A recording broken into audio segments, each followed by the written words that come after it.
Voilà, c'est le temps de réflexion, c'est le temps des grandes réflexions. Parce que vous savez que c'est ici qu'on réfléchit, en tout cas objectivement, et de façon, en tout cas, trop impartiale. Parce que nous travaillons pour la République, nous travaillons pour le pays, nous ne voyons jamais les individus, et c'est comme ça que nous disions par le passé, le pays va mal. Les esprits avertis, ceux-là qui nous ont suivis depuis longtemps, avec toute honnêteté, aujourd'hui, ils peuvent nous donner raison et dire comment ils comprenaient bien avant tout le monde. Simplement parce que nous avons compris que le monde est ici dans la tête. Il faut réfléchir pour comprendre le monde. Le pays va mal. Que faire? Alors nous allons ce soir, une fois de plus, comme toujours, évoquer notre philosophe Héraclite d'Éphèse. Des gens m'ont interpellé aujourd'hui, ils m'ont dit, mais apparemment comme s'il y a 2 numéros, vous ne l'aviez pas évoqué, mais je l'évoque encore. Tout coule, tout passe, rien ne demeure. Souvent nous aimons sa pensée, c'est juste pour interpeller les acteurs politiques. Est-ce qu'ils comprennent qu'au-delà de tout, ils sont que des êtres? Et peut-être on peut définir aussi qu'est-ce que signifie être. C'est s'opposer, s'imposer et se poser. Vous êtes un être et vous allez passer cet être-là. Personne ne restera éternel. Katumbi face à la justice, au lendemain de son ouverture sur fond de pression présumée contre le juge.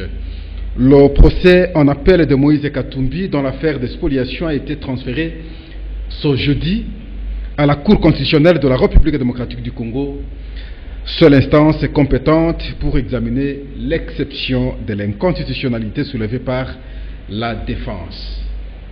Curieusement, son grand frère, Katebe Katoto Raphaël, lui estime que le pouvoir congolais cherche à fragiliser Katumbi. Mais c'est le même Katebe la fois passée qui est venu composer avec le pouvoir, Katebe Katoto. Il y a la question de l'inquiétude dans le Nord Kivu, bien entendu, après l'annonce de la fermeture des 5 bases de la MONUSCO.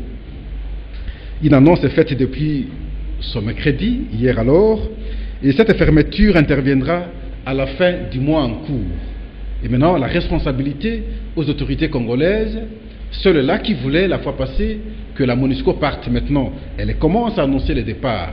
Est-ce que nous saurons sécuriser les personnes et leurs biens correctement, sans infiltration de l'étranger? Est-ce que ce ne serait pas un danger pour les Congolais maintenant? Voilà, vous avez la responsabilité. Vous cherchiez la fois passée, alors que la MONUSCO parte, elle commence à bouger, vous avez la grande responsabilité. Nous avons un seul point essentiel ce soir, c'est la situation économique où le dollar a pris l'ascenseur sur les francs congolais. Alors nous posons la question, quel avenir social est pour les Congolais? Nous posons l'avenir social parce que nous essayons de voir comment les Congolais vivent aujourd'hui. Sans une assurance sociale, sans une assurance économique, c'est tout un problème. Mais jusqu'à quel niveau la dégringolation du franc congolais va continuer?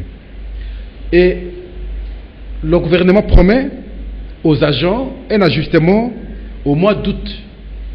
Et là aussi nous posons la question, parce que le dollar aujourd'hui est à 17. Au mois d'août, est-ce que le dollar n'arrivera pas à 30 et 35? Et si l'ajustement c'est par rapport à ce qu'on avait fixé au budget pour qu'on paye à 14, on aura résolu quel problème? Le respect de l'accord du 31 décembre 2016 par l'organisation des élections en décembre 2017, est-ce que c'est une réalité ou une utopie? Voilà la grande responsabilité des acteurs politiques. Ensemble avec votre invité sur ce plateau, nous allons analyser. Nous le recevons parce que le dimanche passé, vous l'aviez réclamé, nous n'étions pas entrés en profondeur sur certaines questions, vous aviez voulu qu'on le reçoive. Gabriel Mokia, président national du MDECO, et voilà, c'est avec lui que nous aurons alors analysé toutes ces questions. Bonsoir Gabriel Mokia. Bonsoir monsieur le journaliste. Et voilà, nous continuons avec notre logique du pays va mal. Cela est démontré par la dégringolation du franc congolais. C'est une question que nous allons en aborder, mais sinon le pays va mal. Très mal. Sur tous les plans. Voilà, sur tous les plans, mais en même temps, La MONUSCO annonce son départ dans 5 bases au Nord Kivu. On ne peut pas être étonné parce que c'était aussi la demande du pouvoir de Kinshasa.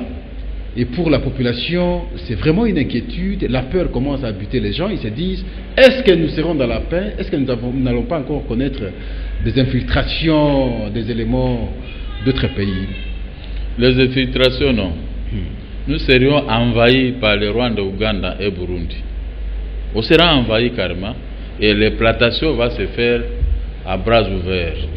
Et il y aura trop de morts du côté congolais parce que on en veut au peuple congolais, on veut que le peuple congolais cède une grande partie de son territoire qu'on est tenté de morceler tous les jours par ces 3 pays à cause de nos richesses. Et ils veulent agrandir les leurs pour éclater aussi leurs frais dans notre pays comme ce qui se fait. Vous voyez, vous souvenez, la plupart des territoires au nord et au sud Kivu, les Congolais ont presque cédé. Et même comme il y avait l'accord de l'AFDEL là, vous savez qu'on a cédé plus de 300 km. 300 km à l'intérieur du territoire national. Mais comme il y a eu des tergiversations, la MONUSCO, ainsi, maintenant, le projet est toujours en vedette. Mais ils entrent tous les jours, ils occupent toujours des territoires. Alors, nous les Congolais, nous sommes dans la distraction, on nous a bloqués. Nous sommes bloqués, on n'est pas capable de le faire. Mais s'il y a les changements pendant les élections, en ce moment on sera débloqué et tous ces gens-là vont prendre du coup. Alors maintenant, quel message? Parce que vous savez, l'armée continue à se décarcasser. Des jeunes gens qui se battent pour protéger les frontières de notre pays.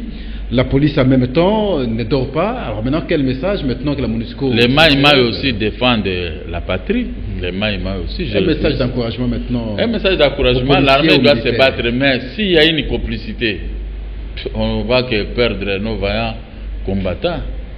Parce que le Congo, depuis que Bill Clinton avait décidé de faire partir Mobutu, et le Congo existe que pour exister. Donc nous sommes humiliés.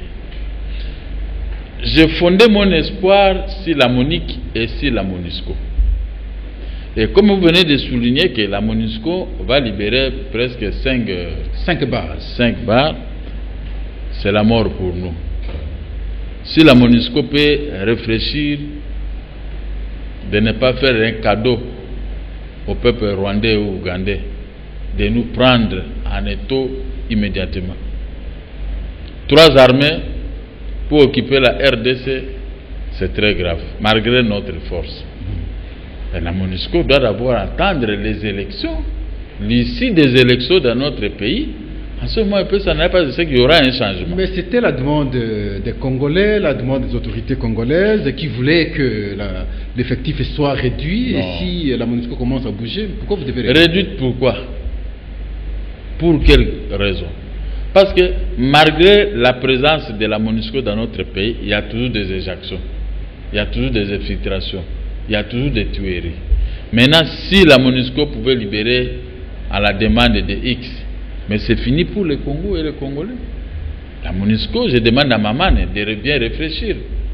Il doit attendre janvier, février, mars ou avril avant de libérer maintenant les territoires congolais. Il y a aussi trop d'accusations. Lorsqu'on attaque un peu proche maintenant d'une base de la MONUSCO ne fait rien, la MONUSCO est complice, ainsi de suite. Il y avait beaucoup d'accusations comme ça. Et lorsque la même MONUSCO se retire, les Congolais ne peuvent pas regretter. Vous n'appuyez pas cela. On relaie, c'est que... la MONUSCO a fait quand même aussi un effort pour qu'on puisse résister tel que nous le résistons aujourd'hui. Mais si vous voulez combattre la MONUSCO, vous voulez décourager les autorités de la MONUSCO de quitter la RDC, nous sommes partis pour un grand malheur dans notre pays. Il y aura des fusions de sang. Ces gens qui viennent piller dans notre pays, ils sont sans pitié. Très bien. Alors, juste un petit mot sur la question Katumbi. Le dossier aujourd'hui ramené à la Cour constitutionnelle à Kinshasa. Vous avez juste un bon, je n'ai pas tellement à dire parce que ce sont des choses, quand quelqu'un brille, sa place est à prison. J'ai vu Diome. Diome est à prison, je ne sais pas pourquoi. Tous ces montages-là, Diome reste à prison, il est maintenant dans l'oubliette. Mais il nous, n'est pas dans nous, l'oubliette ses amis, qu'on lui nous rende. plairons qu'on libère Djomé pour qu'on puisse continuer la lutte, dédouaner notre pays de l'humiliation et quand même montrer au peuple qu'est-ce que la croissance. Rentrer dans les vrais taux de change. Et non, parce que vous savez, on dit en français quoi? À l'impossible, nul n'est tenu. Nos amis sont en train de transporter une grosse pierre, mais qui pèse. Il faut un changement. Il faut d'autres politiciens comme nous. Nous n'avons jamais géré. Mais nous avons vu des échecs des autres. Mais nous allons faire mieux. Nous ferions mieux devant ce peuple et nous allons appuyer notre peuple sur tous les plans. On va aider notre peuple, on va aider le développement de notre pays. Mais ce qui s'est passé pendant des années passées, sans résultat palpable, il n'y a que des plaies. Il faut qu'on puisse réfléchir. Très bien. Réfléchissons maintenant. Notre question principale, c'est en rapport avec la question du dollar aujourd'hui, Gabriel Mokia. Ça choque les Congolais. Ça a blessé le moral des Congolais. Le dollar aujourd'hui, au moment où nous sommes en train d'échanger ce soir, c'est à 17. Et probablement, à la fin du mois, on peut atteindre 20. Ouais. Et jusqu'à-là, on ne comprend pas si c'est justifié par quoi. Alors, mais le préjudice grave, c'est auprès du Congolais moyen. Comment s'en sortir? Quel avenir social pour ce Congolais dans cette ambiance? C'est jusqu'à quel niveau? L'avenir est médiocre. Si c'est moi qui pouvais prendre les affaires de l'État entre mes mains, je vais détruire les bureaux d'échange des étrangers. Je vais surveiller les gouverneurs de la Banque centrale. Je vous ai dit la fois passée. Je vais surveiller les gouverneurs sortis des fonds d'une manière nocturne. Il n'y aura pas. Les bureaux d'échange ne seront pas alimentés d'une manière nocturne pour faire jaillir la lumière de l'humiliation au grand matin, au grand jour. Mais les autorités congolaises risquent d'être taxées de complices parce que c'est ceux qui gèrent la Banque centrale. Ces nouveaux billets de 5 000, 20 000 et tout ça fabriqués chaque jour pour inonder les marchés, pour quel but? On ne fabrique pas la monnaie comme quand on a faim directement, on va chercher à manger, on a faim. Non, non, non. La monnaie congolaise doit être fabriquée avec certaines conditions. Mais ici, les maisons qui poussent avec ces billets de banque, les gens qui gardent les taux de change, les étrangers qui nous occupent, même des pays voisins, la MONUSCO avait dénoncé 4 conteneurs de 40 pieds saisis à Goma. Avec des francs congolais. Des francs congolais, de presque faux billets, mais qu'ils ont exécutés. Dès qu'on a terminé à vendre les faux billets là, maintenant on envoie les dollars dans les pays qui nous envoient les faux billets. Et vous restez avec les faux billets. Vous restez avec les faux billets. Et ils s'enrichissent avec notre monnaie. Mais il faut qu'il y ait déjà des autorités qui ont une certaine vigilance, comme moi qui. Allez, parce que quand vous parlez. Ça c'est très important. Ça veut dire que on injecte maintenant de fausses monnaies, de faux billets, et on prend des dollars, on envoie avec. Maintenant, le dollar devient rare, et nous sommes inondés par les mauvais billets. Maintenant, on commence à retirer ces billets petit à petit pour les brûler autrement. Et maintenant, l'opération routine, ça continue toujours de cette façon. Or, quand on injecte la masse monétaire de cette façon, le dollar doit prendre l'ascenseur. Ça, il n'y a même pas à discuter. Le dollar doit prendre l'ascenseur. Les économistes qui me suivent, ils savent qu'il y a question de l'offre et la demande. Quand il y a trop de demande de dollars, il y aura toujours des dégradations de francs congolais. Mais nous sommes là, nous voyons. L'autorité monétaire est irresponsable. Il s'affiche. Maintenant, on vous laisse, vous les préparer les prix de pain, les prix d'un tel. Maintenant, s'il y a des menaces, on doit menacer ceux qui vendent des pains, qui vendent des manioc, des malemba, des petites choses. Mais les gros qui injectent la monnaie, pourquoi moi, Mokia, je dois être responsable d'amener la masse monétaire sur un terrain pourri des taux de change dans l'impunité. Je vais injecter ça, j'ai de l'argent dans des grands camions. Qui suis-je moi? Où se trouve l'État congolais? Mais alors maintenant, comment vous voyez l'avenir? Parce que la crainte est à son niveau. On ne sait pas comment on va encore arrêter cette évolution ou cette dégringolation du franc congolais. Alors, mais malheureusement, au préjudice des Congolais, comme nous avions dit, l'avenir est sombre. L'avenir du Congolais. Vous savez, il y a 2 ou 3 milliards de dollars qu'on doit payer aux opérateurs économiques de notre pays. On a bloqué ça, on dit si on paye les Congolais beaucoup d'argent, ils auront les possibilités de pouvoir se défendre. Il faut les neutraliser sur ces points-là. Les Congolais ne doivent pas avoir de l'argent. Les petites et moyennes entreprises congolaises ne doivent pas exister. Donc, on nous a mis à tombeau ouvert. Nous naviguons comme ça. Et devant un fait accompli. Devant un fait accompli. Maintenant, qu'est-ce que vous avez? Si vous avez, oh, l'État va m'arrêter. Oui, il vous a mis maintenant des militaires et des policiers pour vous arrêter. Mais en fait, les militaires et les policiers, même aussi, ils plairent. Ils sont dans la même situation que la population. Maintenant, les voleurs en profitent, prennent tout, font tout. Or, si on pouvait payer la dette intérieure à un taux raisonnable, il y aura la production à l'intérieur de la République démocratique du Congo. Les gens, il n'y aura pas vraiment beaucoup de chômeurs parce que je peux ramasser 10, 20, 30 personnes qui vont travailler dans des plantations.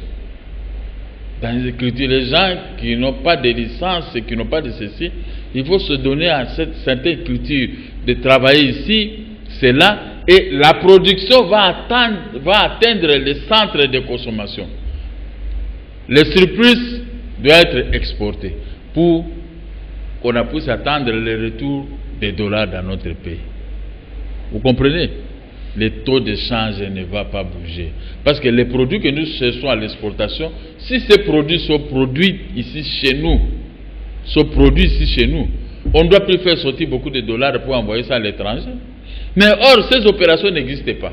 Ici, on prend quelques morceaux de pierre de diamant, on vend cobalt, de diamant, manganèse et tout ça, on va à l'étranger, on garde de l'argent là. La Banque centrale du Congo maintenant a la possibilité d'avoir suffisamment de dollars. Mais or, la banque maintenant pompe sur le marché des dollars pour payer les gens, pour faire ces dollars pompés viennent créer maintenant l'inflation. Et les taux de dollars montent dans notre pays. Je crois que même les économistes qui me suivent, ils doivent, dans le conseil des ministres, moi qui ai quand même analysé telle chose, mais c'est le président, on ne peut pas le suivre et essayer de le faire. Parce que si vous bloquez les opérateurs économiques de ne pas toucher de l'argent, mais c'est fini, vous détruisez l'intérieur du pays. C'est ce que moi je faisais tout le temps, je prends un petit porteur le matin, je laisse ma Jaguar vers les années 80 à l'aéroport d'Indolo, je vais payer les gens à l'intérieur. J'amasse le café, le caoutchouc, cacao. 2 semaines, les produits arrivent, j'exporte 200 tonnes, les produits, l'argent maintenant, le rapatriement arrive. La Banque centrale prend l'argent, on peut toujours me rétrocéder quelques devises, mais 60%, mais la banque en profite pour les exportateurs d'autres choses. Est-ce qu'on n'est pas, nous ne vivons pas la même situation que nous avions vécue aux années 90, où le Zaïre également avait perdu des valeurs, on a connu des millions et des millions. Alors, la situation économique, vous vous en souvenez, comment elle était devenue difficile au pays? Est-ce que nous ne sommes pas dans la même situation aujourd'hui? Ici, c'est différent. La première situation, c'était lors de l'effondrement des mines de Kamoto au Katanga. Et les Zaïre qui produisaient 482 000 tonnes de cobalt et puis l'autre, avait connu un ralentissement. Le cuivre avait connu ce mauvais sort. Or, maintenant, la situation d'aujourd'hui, depuis l'arrivée de l'AFDEL, ils ont détruit les petites et moyennes entreprises du pays. Maintenant, même ces usines-là, des Kamotes et autres n'existent pas, ça devient une histoire de particuliers, des Chinois, des Hindous, de ceux-ci qui viennent puiser maintenant. On a tout libéralisé. On a tout libéralisé sauvagement, et ils prennent tout. Ils gardent la masse, les dollars à l'étranger. Maintenant, la pauvreté est en train de ronger notre population de Lubumbashi, de Katanga et de ceci. Mais tandis que du côté de l'Est, où on faisait Arabica et autres, les étrangers, comme des pays limitrophes, là, ils viennent prendre les coltas et autres. Maintenant, ils obligent aux autochtones qui produisaient je peux dire quoi, les cafés Arabica, les haricots, et tas d'autres, les pommes de terre, les Zaïre avaient trop de pommes de terre. Maintenant, nous importons les pommes de terre qui devaient venir là où il y avait notre propre production dans l'Est de la République démocratique du Congo. Maintenant, ces pays voisins, les Rwanda et Ouganda, comme ils prennent tout chez nous, ils saccagent tout. Dans les années qui viennent, notre pays aura des carences de produits à l'exportation à l'Est de la République démocratique. Mais, tandis que les autorités jouent à la défensive, n'attaquent pas de voleurs, jouent à la défensive. Là où la communauté internationale maintenant a compris que les Congolais sont des roublards, sont des gens comme ça, les sacrifiés. Les gens pillent, les gens volent, les gens tuent les Congolais, les gens détruisent nos villages, nos maisons et tout. Et nous sommes dans l'ambiance. Heureusement qu'aujourd'hui l'ambiance a diminué parce qu'il y a des problèmes de barrières la nuit et autres. Les gens commencent à avoir peur. N'est-ce pas? Alors, dans les années à venir, puisque ce n'est pas la RDC qui produit, en produisant, on va construire, on va se marier, on va faire ceci, on va préparer les routes. Or, les pilleurs, ceux qui viennent piller, ils ne réparent pas les routes. Le gouvernement congolais a les capacités aussi de construire de nouvelles routes. Mais fait tellement de bruit dans les médias pour faire semblant à ce que... Alors, cette situation, après 10 ans, 15 ans, ça va se jaillir. La conséquence est là? La conséquence, il n'y aura rien. Maintenant, quelqu'un qui a quitté le Congo il y a 40 ans, dès qu'il revient, 2 jours, c'est suffit pour qu'il puisse se retourner chez lui. Voilà, mais maintenant, parce que le gouvernement, ou alors, que dire de la promesse du gouvernement face aux agents en rapport avec l'ajustement? Parce que dans le budget, il est dit que le paiement, c'est dans les taux de 14 points quelque chose. Aujourd'hui, le dollar continue toujours à prendre l'ascenseur. Et on l'avait dit, peut-être quand le dollar était à 14 et 15, maintenant nous sommes à 17, bientôt 20. Ça va résoudre quel problème? Rien. Parce que l'actuel gouvernement n'est pas responsable de ce qu'on est en train de faire. Mais assume. Doit assumer la solidarité gouvernementale. Mais la promesse, c'est parce que lorsqu'on donnait des promesses, on voyait les conditions des dollars, parce que le dollar à l'époque avait déjà... L'actuel gouvernement a trouvé cette situation avec d'autres ministres incompétents. D'autres ministres compétents qui ont toujours suivi la politique de Joseph Kabila depuis des années. Bon, maintenant l'actuel gouvernement a la bonne volonté de faire ce que vous venez de dire, de payer les gens à un bon taux. Mais les caïmans trouvés sur place, ils trouvent que si Tchibala pouvait gagner, ça sera la honte pour eux et pour les autres. Au lieu de le mettre les crocs à jambes, mais Tchibala aussi il doit faire un effort pour comprendre ce que... Moi je suis opposant, je n'ai rien à gagner. Mais je donne des idées pour que mes frères et sœurs et moi-même qu'on puisse gagner si les choses marchaient très bien. Alors, le problème c'est que Tchibala lui doit prendre de la sécurité entre ses mains. Il ne doit pas s'atourer seulement avec un moyen et tout. Non. Il doit éviter ces gens-là. Il doit prendre l'ensemble des Congolais pour l'aider à dénicher le mal. Je ne sais pas si quelqu'un lui fréquente, tout le monde dit oh non, et tout ça. Là, il se fait tuer. Mais il doit récupérer la situation avec l'ensemble des Congolaises et Congolais. On va lui donner des pistes. Il faut bloquer ceci. Il faut faire ceci. Il faut faire cela. Je crois qu'il va s'en sortir. Les taux de change là, ça peut rechuter à une journée. Parce que quand vous compliquez les Libanais, les hindous pakistanais, qui sont devenus aujourd'hui maîtres du Congo, et les Chinois, si vous les compliquez, nous au président de la République, vous n'êtes pas comptable vous n'êtes pas comptable au niveau de l'Assemblée du Parlement. Laissez-nous faire, on doit bloquer vos amis, ceux qui se vantent. On va arrêter que non, moi je me connais avec ceci, avec un frère de ceci, les frères ouvrent les yeux, même un responsable de sécurité, il a paix. Mais si on ne fait pas ça, on va atteindre le montant que vous dites là, 20, 25, Mais justement, 30. c'est là la crainte, parce que la promesse a été grande, comme je vous disais la fois passée. Craignons en même temps que la déception également ne soit pas si grande. Parce que on a promis, on connaissait les conditions sociales du pays, mais avec des promesses. Mais aujourd'hui, vous êtes aux affaires, il faut prouver le contraire. Dis-moi un peu, vous êtes journaliste, citez-moi un peu le nom d'un Congolais qui a de l'argent aujourd'hui. Il n'y en a pas. Des étrangers. L'économie de notre pays est reposée entre les mains des étrangers. On n'a même pas des grands commerçants comme on n'en avait pas. Ah, mais parce qu'on nous a mené une vie difficile. On nous a mis des crocs à jamais. Quand un Congolais a l'argent, on l'arrête, on dit non, il veut faire un coup d'État. Même moi-même, je suis victime de tout ça. Si moi qui ai l'argent, il va renverser le pouvoir. Si moi qui ai l'argent. Comment ça? Moi, on m'acquise tous les jours ici. C'est pourquoi, quand je vais pour prendre de l'argent, mon argent, tu vois, il n'y a que des crocs à jamais. Il faut laisser mon argent se déprécier. Si le taux était à 12, il faut que ça arrive à 18, on me paye un petit rien. C'est-à-dire qu'on n'a pas besoin que, ou bien si on voit dans ce compte à banque que je reste avec $100, là maintenant on donne des instructions, essayer de l'alimenter tout petit peu pour payer les chaînes de télévision, commencer à nous égayer. Ouais, tout ce que nous disons, on trouve comme si nous sommes en train de s'amuser, de les amuser. Et ils gagnent et nous venons à la télévision pour les amuser. Si les ridicules pouvaient tuer. Mais, l'opposition a des pouvoirs. À une partie du pouvoir. Une partie du pouvoir. Profitons de cette partie du pouvoir pour mettre un frein à main à cette humiliation des peuples congolais. Mais le contraire s'affiche parce que, je vous disais la fois passée, même les discours ont changé.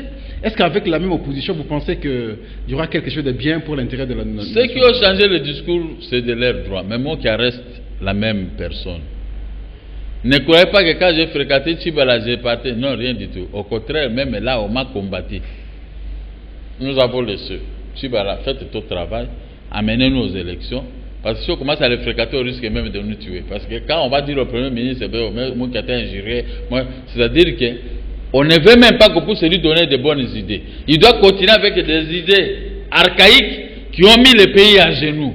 Alors, comme nous avons une tribune que vous nous offrez, cette tribune entre dans n'importe quelle chambre. D'accord. Moi, je vous pose la question de la population. Voilà. Est-ce que vous ne voyez pas que c'est les politiques de l'opposition aujourd'hui au gouvernement qui ont cautionné tout ça? Parce que s'ils étaient toujours unis, peut-être on arriverait à une situation telle que le dollar n'arriverait pas à ce stade. Ouais. Mais en allant, vous avez cautionné, vous avez permis. Et c'est ce qui pouvait ne pas être fait aujourd'hui. Regardez, Gabriel Monquier. Janvier 2015, l'opposition était presque unie. Nous avions des bonnes idées, nous tous on donnait des idées avant d'aller affronter le pouvoir. Nous tous on cotisait financièrement avec des bonnes idées, nous tous. Mais le pouvoir a injecté sur le marché des désordres ces lieutenants qui étaient avec et qui se sont transformés en des opposants. Et vous ne pouvez pas comprendre pour vous structurer autrement. Nous comprenons. Mais ces gens ne sont pas venus à l'opposition mais vides. Ah. Il y en a qui gagnent. Les corruptibles, les opposants. Il y en a qui trouvent leur compte dans ce désordre. Nous ne trouvons pas nos comptes, mais nous gardons le même langage. On ne travaille pas, on ne cherche pas à travailler avec eux. On n'a pas besoin de s'afficher dans un gouvernement. Parce que moi, je connais qu'on allait arriver. Ça, ce n'est qu'un début. Le pire encore arrive. Alors, comme ils sont venus, les lieutenants de pouvoir sont venus à embrouiller maintenant les opposants, nous sommes divisés des injures, des menaces. Quand vous soulevez une idée... Pas seulement divisés, vous êtes fragilisés. Mais oui. On a pris la première équipe au gouvernement. Ouais. Deuxième équipe est entrée, le langage a changé. Vous êtes nus aujourd'hui, fragilisés.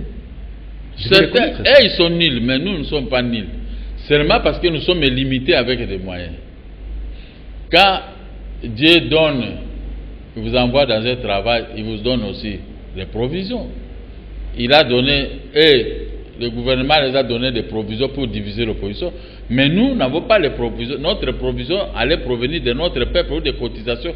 Or, le peuple n'a rien, même pour cotiser 2 000, 3 000 francs dans un parti politique, c'est la fin du monde. Mais alors, sur ces points, si l'opposition peut encore se recoller avec ceux qui sont restés comme nous pouvons toujours renverser la vapeur. Mais suivre les gens qui ont l'argent, moi je les ai appuyés tous parce que je m'attendais à ce qu'on puisse réparer les routes, l'électricité et organiser les élections. Alors je comprends que des fois j'avais prêché dans le désert. Maintenant, je suis là en train de s'organiser et organiser l'opposition pour si on parvenait à battre nos amis ici. Ce ne sont pas nos ennemis, ce sont les adversaires politiques. Le peuple va se retrouver, nous allons nous retrouver, vous aussi vous allez vous retrouver. Très bien. Mais laissez ces gens avec la manne entre leurs mains. Nous sommes en train de courir comme un chien. Quand quelqu'un mange, il peut lui faire écrire, il peut l'injurier même en écrivant. Regardez, la tête de ce chien n'est pas bonne. Mais le chien aussi s'injurie en recopiant ce que l'homme est en train de l'injurier. Nous, on doit quitter cela. Facilitez-nous avec de tels débats pour se quitter cet endroit. Bruno Tshibala, Lisanga Bonganga, Joseph Olengankoi, Ingele Ifoto, où en sommes-nous? On dit trop de choses, mais la pratique pose problème. Où en sommes-nous avec toutes les assurances données à la population? Où en sommes-nous aujourd'hui? Qu'est-ce qui a changé? La question que nous vous posons, si vous estimez qu'il y a quelque chose qui a changé depuis que vous êtes là, bravo, nous allons vous congratuler. Mais si vous constatez que rien n'a changé, quand bien même que l'un de vous a avoué la fois passée que vous êtes un gouvernement des courageux, oui, vous êtes courageux. Mais où en sommes-nous aujourd'hui? Vanité de vanité. Le respect de la Constitution. Pourquoi vous avez souri, Gabriel? J'ai souri seulement pour sourire comme tout le monde. Allez-y. Parce que là, je vois que mon philosophe Héraclite de Fès, hein, tout coule, tout passe, rien ne demeure. Ah. Alors, tout ce qu'on voit là sont des appareils. Dans la vie, il ne faut pas tellement te vanter que tu es intelligent plus que tout le monde. Je pouvais voir l'intelligence de ceux qui se vantent sur le blocage des taux de change. Très bien. Le respect de l'accord du 31 décembre 2016, Gabriel Mokia, là aussi c'est un problème, par l'organisation des élections à la fin de l'année 2017, tel qu'a voulu cet accord, est-il encore possible? Est-ce que c'est une utopie? Est-ce que c'est une réalité? Et quelle est la responsabilité de l'acteur politique? Là, nous revenons aussi à Bruno Tshibala, à Lisanga Bonganga, à Joseph Olengankoi, à Ingele Ifoto et consorts. La responsabilité en cas de la non-tenue des élections dans le délai de l'accord. Est-ce que vous voyez que ce sera possible d'avoir les élections telles que veut l'accord? Bon, je ne sais pas. Déjà, au-delà du point de vue du président de la CENI, tous nous connaissons ce qu'il avait dit. Je ne suis pas vaincu. Je me suis démarqué d'eux parce que j'avais compris que Genval a tout détruit. Mais quand vous dites mentir, il y a toujours quelque chose qui reste. La plupart des amis qui fréquentaient le pouvoir la nuit et la journée venaient tromper les autres. Maintenant, la gestion est liée à la vieille gestion du pouvoir à place. Ils vont porter la responsabilité aujourd'hui. Ah, parce que rien n'a changé, parce qu'ils étaient dans le système d'une manière nocturne. Maintenant, on vous met devant cette responsabilité, arrangez-la. Mais vous avez toujours des séquelles. Vous avez trop dit, allez, allons-y. Je ne peux pas faire parce que c'est le même système qu'ils appuyaient d'une manière nocturne. Et c'est le même système maintenant qui continue parce qu'ils sont maintenant des acteurs. Ils ne pourront pas s'en sortir. Maintenant, ils commencent à ndokiye. Non, il n'y a pas de ndoki parce que vous-même, vous êtes en train de récolter ce que vous aviez sémé en son temps. Maintenant, il faut chercher de bons médecins. De bons médecins, nous sommes là. Mais nous aussi, nous voyons, si je vais aller pour faire quelque chose, des fois, je ne vais pas m'en sortir, je vais être enterré immédiatement. Et nous regardons, mais c'est le peuple qui a pâti. C'est ça mon souci quotidien. On ne peut pas faire souffrir tout un peuple. On met dans les bouches des peuples des mensonges. Les petits peuples qui sont là des militants, on leur met des mensonges contre les autres. Parce que vous évoquez une question essentielle. Ouais. Je cite encore Joseph Olenga Nkoy.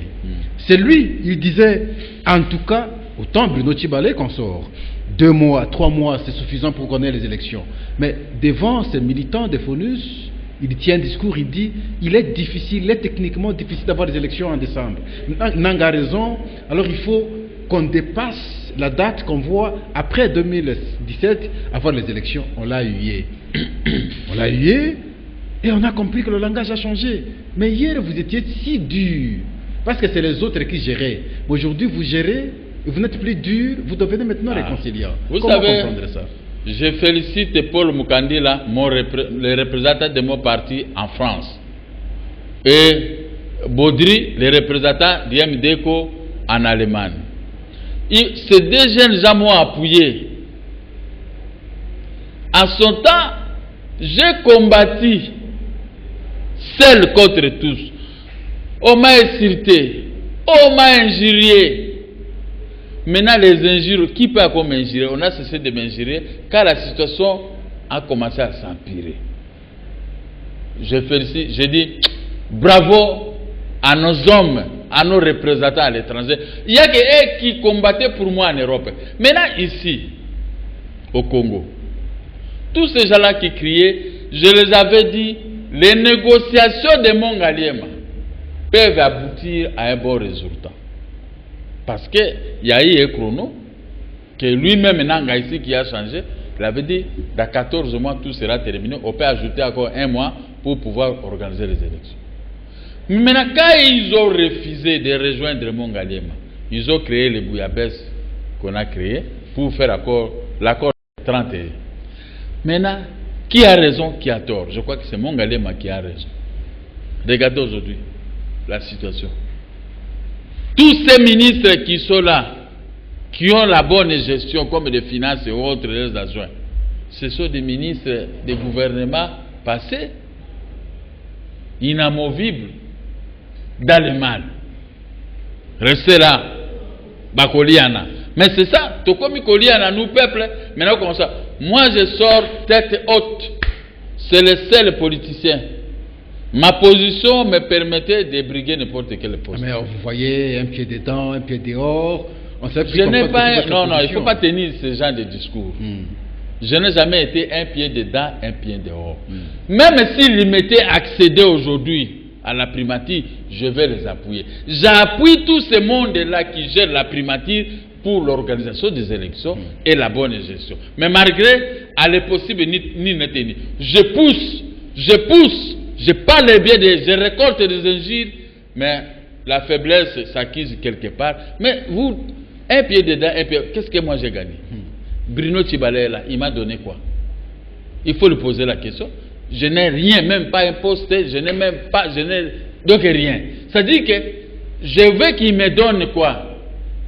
Organiser les élections, stopper les taux de change, redresser la société de policiers militaires, donner un bon salaire. 400, 300 $, policiers, services de sécurité et autres agents de l'administration publique. S'il fait ça, mes frères, les policiers militaires, moi je serais très heureux. C'est comme si j'ai gagné. J'ai gagné parce qu'à ce moment, quand moi je mange un poulet, je sais que les policiers aussi en ont mangé. Le militaire a mangé, l'homme de service de sécurité a mangé, les peuples dans les fonds du pays en ont mangé aussi, eux dans la capitale. Mais si moi je m'achète quelque chose pour manger et les autres, Nzala ata maï. Tu sais maintenant aujourd'hui le Congolais ne demande pas l'argent, demande maï à Pam. Cette expression dépasse tout attendement. Ata maï na mela. Donc j'avais raisonné un jour. Je peux commencer à transporter les bidons d'eau dans la voiture. Attends, je vous donne. Ma femme me dit non, il ne faut pas faire ça, ça ne sera pas bien. Voilà. Nous devons maintenant appuyer ces gens. Parce que ce n'est pas que les bateaux coulent. Vous avez la possibilité de les sauver. Il faut toujours laisser les bateaux. Parce que si Tshibale Konsor, il coule, il faut couler avec nous. Il faut couler aussi avec l'immédiat. Parce que le pouvoir d'achat est disponible longuité. Nous tous, nos femmes vont dans le même marché, et tous, en dehors des femmes des mieux placées qui prennent des dollars gratuitement, eux, là, même eux aussi. Quand vous dites que les opposants ne supportent jamais la faim, Ouais. ils disent c'est parce qu'ils ont faim, ils cherchent à manger. Une fois une proposition de la nourriture, ils ne résistent jamais. Est-ce que c'est un argument? Non, c'est quelques opposants. Tous les opposants ne sont pas les mêmes. Hein. Amenez un peu même $1 million pour me corrompre, si vraiment je vais l'accepter. Je vais appeler les journalistes et venir prendre les images. Pourquoi moi on ne m'a jamais corrompu? Parce qu'il trouve vraiment qu'il y a un opérateur économique de tel secteur, il s'est bien préparé dans la vie. Quelles que soient les difficultés, moi je sais affronter les difficultés. Mes enfants, ma famille, ces gens-là sont témoins de mes difficultés. Et ma réussite qui arrive, ils sont aussi témoins parce qu'ils savent que c'est un politicien, il peut aussi aller d'une manière nocturne comme tout le monde pour aller prendre. Mais moi qui adore quand on distribue la fausse manne. Mais les opposants sont résistants. Imagine-toi, depuis 1982 qu'ils ont commencé à faire l'opposition. Des prisons, des tueries. Moi, je suis venu les rejoindre en 1995. Des prisons, des rafles de biens, des menaces. Mais nous résistons, ce n'est pas tout le monde. Même à l'école, il y a aussi, quand on donne un examen, il y en a aussi qui trichent. Hein, est-ce que si un élève, un étudiant triche, vous voulez maintenant mettre tout le monde sur le même diapason? Vers la fin, Gabriel Moké. Alors maintenant, quelles propositions, quelles solutions vous envisagez pour sauver non seulement l'accord, mais surtout la tenue des élections dans le temps convenable pour qu'on sauve la démocratie, on sauve la constitution, qu'on avance correctement? On doit cesser d'embrouiller le peuple congolais, de devenir, le gouvernement et les autorités doivent cesser d'être des pyromanes. Ils ont allumé les feux, maintenant il est très difficile de l'éteindre, mais ils ont la capacité toujours de le faire. J'ai toujours dit qu'ils ouvrent leur cœur. Ceux-là qui ont pillé l'argent du pays, ils ont caché ça, ils n'ont qu'à restituer une grande partie d'argent pour sauver beaucoup.